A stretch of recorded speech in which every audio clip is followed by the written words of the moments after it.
Nakatuon ang pamahalaan sa mga hakbang at pangmatagalang solusyon para maprotektahan ang sektor ng manggagawa sa bansa. Ito'y kasunod ng pagbaba ng porsyento ng unemployment rate sa bansa batay sa datos ng PSA. Yan ang ulat ni Elijah Canlas. Bumaba sa 5.1% ang unemployment rate sa bansa para sa buwan ng Pebrero 2026.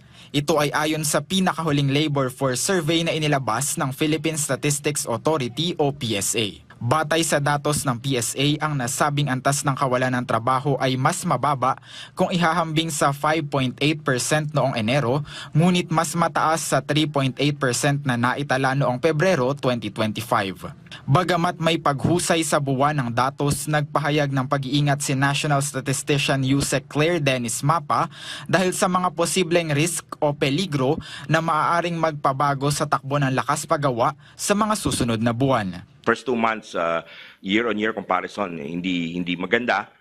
Plus, of course, we have risks moving forward because of the crisis caused by yung ating problems externally. So, definitely may mga impact yon sa ating economic activities. Sa kabila ng bantang ito, binigyang diin ng PSA na nananatiling masigla ang ilang sektor sa pagkuha ng mga manggagawa, lalo na sa mga services sector na nag-aambag ng 63.5% sa kabuoang bilang ng mga employed individuals.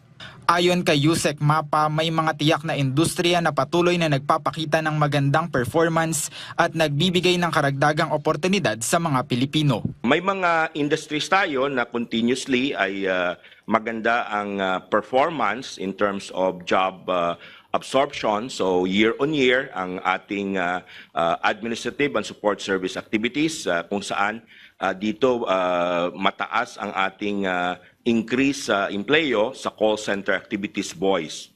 350,000 yon. Pangalawa, yung temporary employment agency activities, 287,000. So doon ang dalawa na mataas. Dala ng positibong pag-angat sa mga sektor na ito, umabot sa 49.43 million ang kabuoang bilang ng mga employed persons ngayong Pebrero. Mas mataas sa 47.94 million noong nakaraang buwan.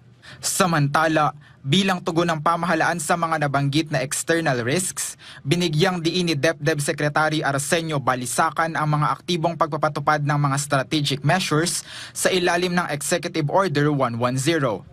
Layunin ng Uplift Committee na siguraduhin ang stability ng essential services at suportahan ang income ng mga manggagawa sa gitna ng pagtaas ng fuel cost dulot ng tensyon sa Middle East. Kabilang sa mga agarang programa ng pamahalaan ang 1 billion pesos na Quick Response Fund ng Department of Agriculture o DA para sa fuel subsidies at ang emergency employment sa ilalim ng TUPAD program ng DOLE.